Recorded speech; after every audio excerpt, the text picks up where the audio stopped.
What's up, everyone? My name's Garrett, and we are here with GC and our creative designer, Jon. We are here for another fun week, midweek episode.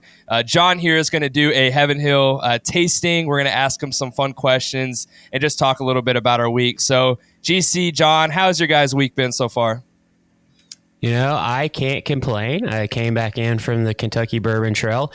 It really sucked to go straight back to work. There should be a vacation for your vacation because there is nothing worse than driving in. I think it was like a 7-hour trip. I got straight home. I did laundry, got ready. The next day I had to be at work at like 7:30 in the morning. It sucked. However, I am very thankful that I got the opportunity to go on the trip. Jon, how's your week been, man? It's been good. Just a long week of work like normal. I did not just come back from the Bourbon Trail. It's been good. I can't complain. Awesome, man. And so you're tasting the Heaven Hill Bottled and Bond, which is one of my all-time favorites. I tell people pound for pound, it could be one of the best value bourbons, especially if you can get your hands on it. Just so happens that right now, J&F has a stockpile of them. And so if after this review, if you like what Jon has to say about it and you're interested in getting your hands on it, we have that connection in Columbia. Jon, you want to show that bottle off? I think it is nice looking. You may have actually passed this bottle before. Jake told me that people usually don't even notice it. And so when people go into a liquor store, they immediately ask, where's the Blantons? And then they look for Buffalo Trace, and then they look for Eagle Rare. This is a bottle that is amazing. You definitely want to have. So Jon, you want to go ahead and pour that out? And let's get into the tasting, buddy. We're going to go full official bourbon tasting with the smelling, the drinking, all that good stuff. Yeah, absolutely. Jon knows how to do this. He knows how to nose a bourbon. Yeah, I didn't use the Glencairn or anything, but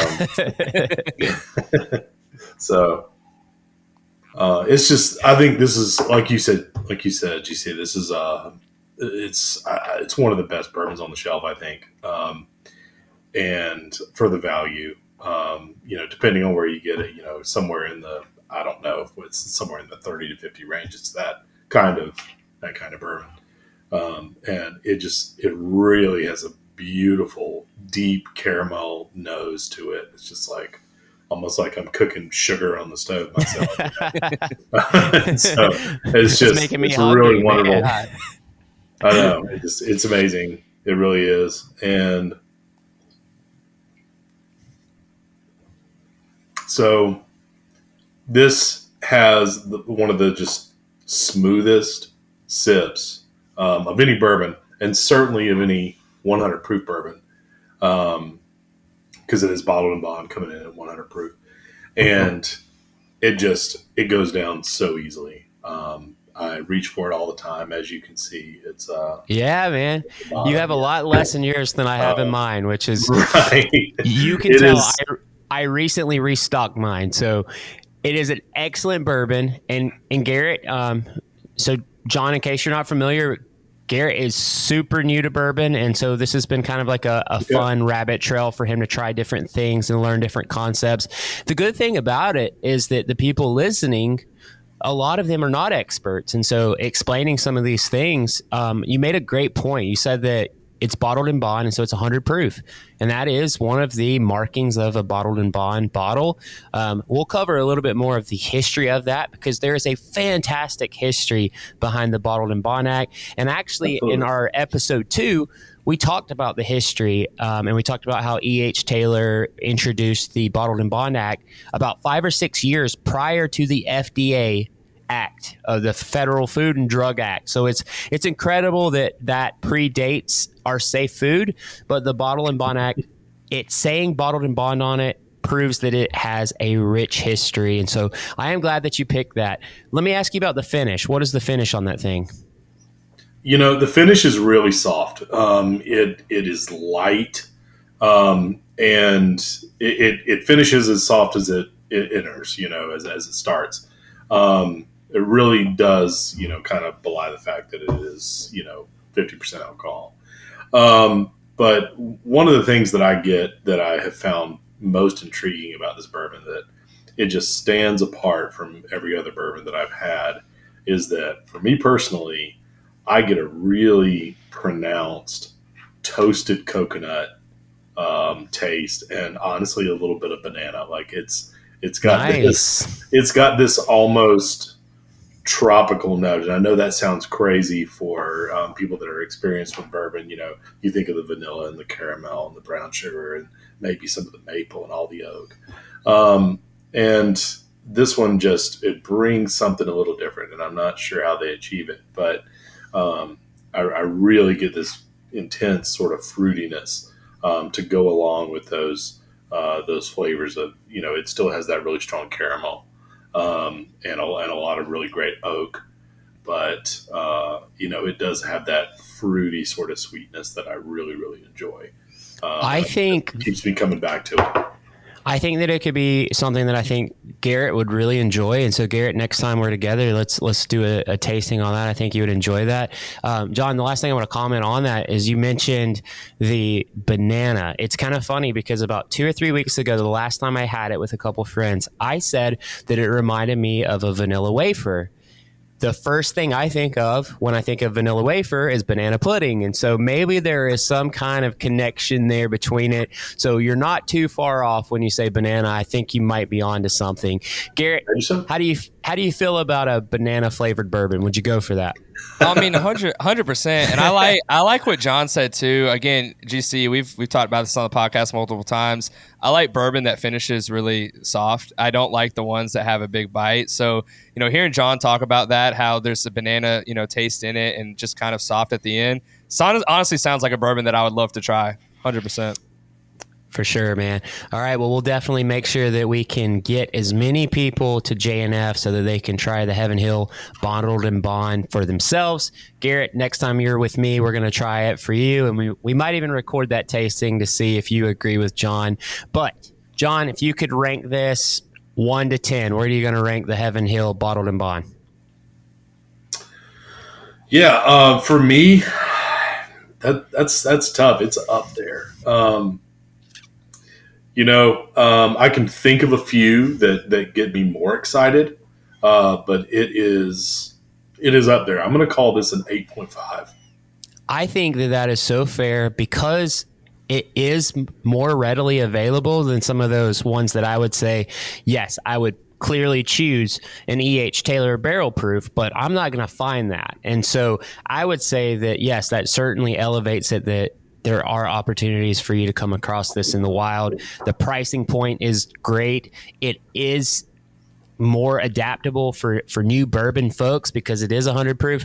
I think an 8.5 is solid with that. And so that just proves John knows what he's talking about. And so now, John, we're going to get to some questions. I hope you're ready for this next section. All right. I think I'm ready. We'll see.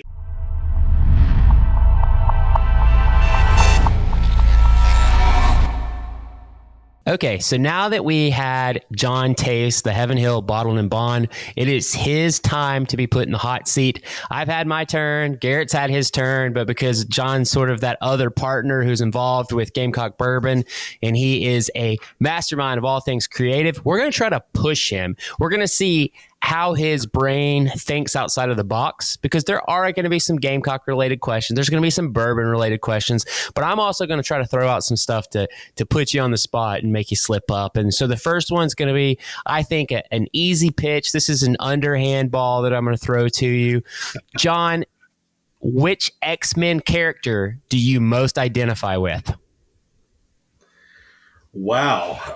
That's a really good question. Wait, how fast do I have to answer?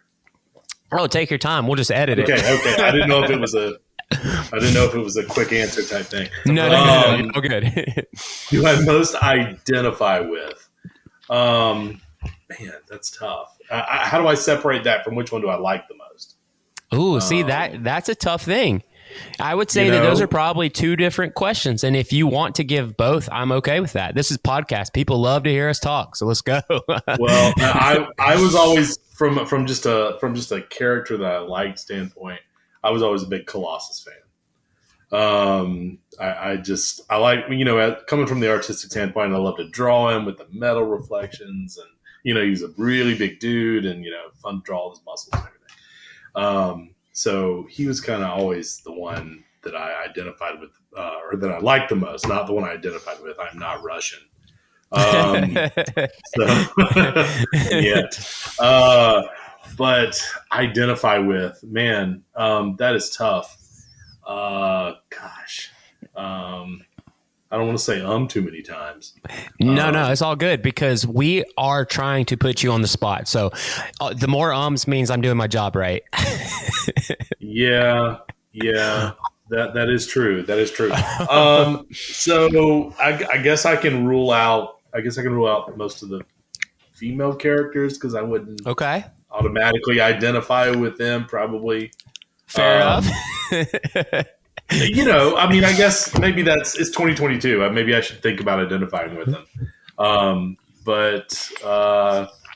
Yeah, I don't know. Probably like Cyclops. I was always the normal sort of regular old dude kind of guy. I don't know that I was a born leader or anything, but he felt like he was kind of vanilla, and I'm kind of a vanilla kind of guy. I feel like I might would have guessed Cyclops for you.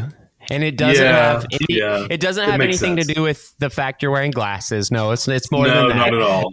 Not at all. Garrett, just for the fun of it, I'm not going to ask you all of them, but since you didn't know I was going to ask this, do you have a character that you would identify with? Wolverine. No way. 100%. I'm Wolverine. And you thought, I just want to say Wolverine is a short king out there, so I relate to that. He's a badass, and he's that guy. So like I relate to that. I don't know. That's fair obviously enough. I don't have as much grit as Wolverine or Hugh Jackman, but my muscles are almost as big. So I would. I was about to say the only version of Hugh Jackman you remind me of is The Greatest Showman. Hey, listen, I would love that. I wish I could sing. Hugh Jackman, we love you. If you ever listen to this, please come hang out with us. All right, Garrett, question number 2. It's all you, man. Okay, John. So I'm going to ask you a bourbon question. What is your everyday bourbon that you like to drink when you get off work? It's probably one of the Elijah Craig's, and I know GC's going to enjoy hearing that. Yeah. I've got several in the cabinet, several different barrel proof releases, single barrel. I finished my toasted barrel bottle really fast, so I don't have one of those anymore. But it's usually one of those. If I get home and I'm going to maybe light up a cigar or something, I would love to have a barrel proof. Those just pair so well. Just that really intense, deep, rich flavor. That's tends to be my everyday go-to. Hey, I will agree with that. You guys know I love Elijah Craig. All right, let me hop into the question number 3 because I feel like I'm throwing out the important questions here. And so, John, you don't have a tattoo, right? No, I did not. If you ever did get one for this scenario, what tattoo are you getting? For this scenario, okay. This scenario. What would the scenario be? You have to get a tattoo. What are you getting? And placement, because I want to know if you're getting a tramp stamp. I think that would be entertaining. So where and what placement? No tramp stamp. I don't think that would do anybody any good. But my wife and I have actually talked about this. We have considered the idea, or I've considered the idea of getting like a medical tattoo. Because I'm a type 1 diabetic. That would be very helpful, possibly in a situation to have some information tattooed on me. And I've considered the idea of like a wedding ring type thing because I don't like wearing a wedding ring anymore. For all the stories of degloving fingers that you hear. Oh, God, it just terrifies me. It just terrifies me to no end. So I'm just like, I can just skip it. And then I have, I've thought about something like, my kids, sort of something incorporating their names or date of births or possibly I've also thought about creating a family crest, like a coat of arms. Whoa, cool. And I've considered doing that, and then if it's good enough, maybe that could be something that I did in the future. But it's unlikely. It's unlikely. Well, I hope you do. If you decide to get a tattoo, let me know. You'll be the first to know. I will go with you and get something random because the first couple tattoos I got were very serious and important to me. But then after a certain point, I'm like, okay, put another Pokemon on me. That's fine. Whatever you want, that's cool. So, well, that sounds good, and you have to let me draw it if we do perfect. that. 100%. All right, let's do it. All right, Garrett, your question. All right, John, I'm going to throw you off the rails here. Okay. Let's say that you were in the Star Wars universe. What Jedi would you try to convince to join our Gamecock Bourbon Society? Boom! Our Gamecock. Yeah. Okay. Which Jedi? But it has to be a Jedi.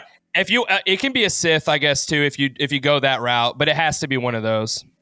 If you go that route, it has to be a Jedi or Sith, not just a regular. Not just a Star Wars. Person. Yeah, got to be someone like with a lightsaber. I'm going to be honest. Okay. All right. Because I mean, Lando's the first. Lando Calrissian is the first, most obvious, but he's not a Jedi. So, oh man, he would be cool. He would be so cool to have in our society, Lando. That'd be right. That's a good move. That's a good move. Let me just say, the galaxy's finest bourbon. Just give Disney a couple more years, and Lando's going to end up being a Jedi. Just wait. They'll figure out a way. It'll be a That's spin-off. a great point. I might allow that. I might allow that answer. I don't know. Lando would be cool. I mean, that's a great answer, John. I'm sorry that I left him out. Now, would it be Billy D. Williams Lando, or would it be Childish Gambino Lando? Because Donald Glover, Childish Gambino, I love him as well. That movie sucked, but I love him as a rapper and an actor. So I would like to party with him as well. So. No, absolutely no hate on Childish Gambino, but I got to go Billy D. I mean, Billy D. OG. Yeah, the OG. Otherwise, if it's got to be a Force user, I mean, it's got to be Yoda, right? He could probably. He's gonna he's gonna be deceptive. He's small. You think he could drink much? He could probably. Garrett likes that. Another short king, right? Yeah, right. 100%. I love that. I love that choice, honestly. GC, what would you choose if you had to throw in your opinion on that one too? I'm going to go Count Dooku because, hear me out. Because he has the best name. He does have the best name, Darth Tyrannus. Count Dooku, that's also funny. I like Count Dooku because Christopher Lee is the actor. He was incredible as Saruman, and he was also incredible as Dracula, which I watched his Dracula movie earlier today, so it's perfect for this. You guys know I love Lord of the Rings. I think I would love to drink with Christopher Lee, even if he is the evil Count Dooku. That's fine. Let's just have a drink and talk about it. I have to agree there. I think Horror of Dracula is the best Dracula movie. Like, I love that. Absolutely, man. Absolutely. That is fantastic. We watched every October. I watched it earlier, and it's amazing. So let's go ahead and talk about Halloween, because that's actually what I was going to bring up. What is one horror film that you always have to watch during the October month? You just said that you watch Horror of Dracula, so maybe think of something else. Is there something that you try to watch during the Halloween season? I don't know if it's as big for us, like as the Christmas thing. But we do we have started a tradition with my kids and my wife, where we go out and we do the trick or treating, and then we come back and we try to watch, old, horror movies, Hammer type, horror movies. So